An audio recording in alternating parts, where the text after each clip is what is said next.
Are you looking to plan a solo trip in 2024? Let me help you with a couple of tips.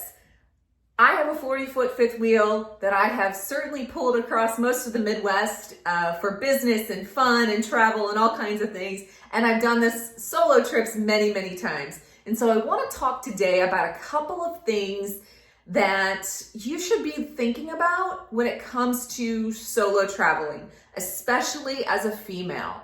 So first and foremost, always think about safety. Safety means different things to different people.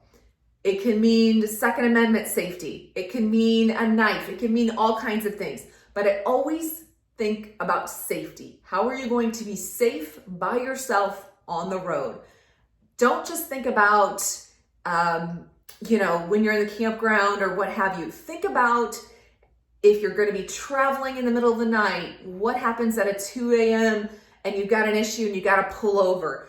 What are those safety features? How often are you going to be driving? How many hours? Those kind of things. Think about all those safety things that when you're just driving in your car, you may be able to get 15 or 16 hours before you have to rest.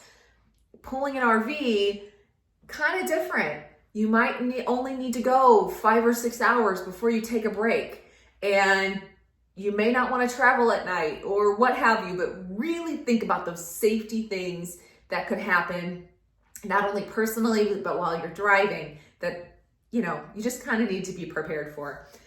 I would also scope out your location before you get there. So for me, when I solo travel, I usually need to have a pull-through site. They are the easiest. They are the most convenient for me. So I usually don't like to back in on my fifth wheel. It's 40 foot long. When I'm hooked up to my truck, I'm as big as a semi. So I really just don't want to have to back that whole thing up. So if I'm traveling by myself, I'm always looking for a pull-through site. I usually get on Google Maps and I'm looking at how many trees are around my site. I've got 4 slide outs. How is all that going to work?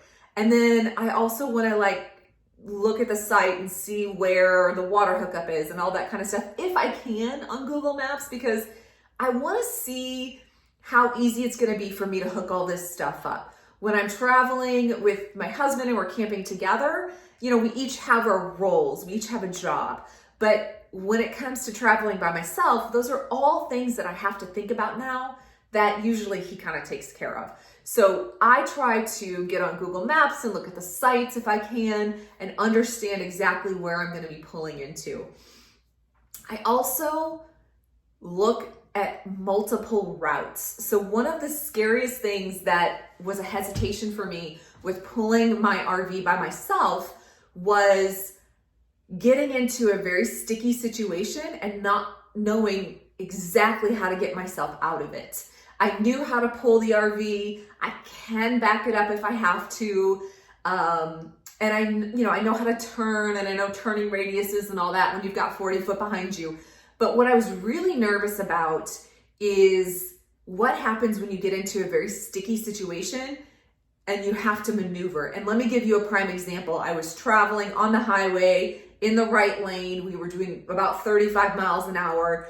And all of a sudden, everybody in front of me jumped over to the left lane, including the tanker truck in front of me.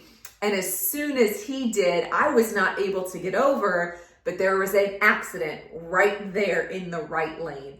And I had to lock up my brakes and had to get all of my entire rig over to the right shoulder because there was nowhere for me to go.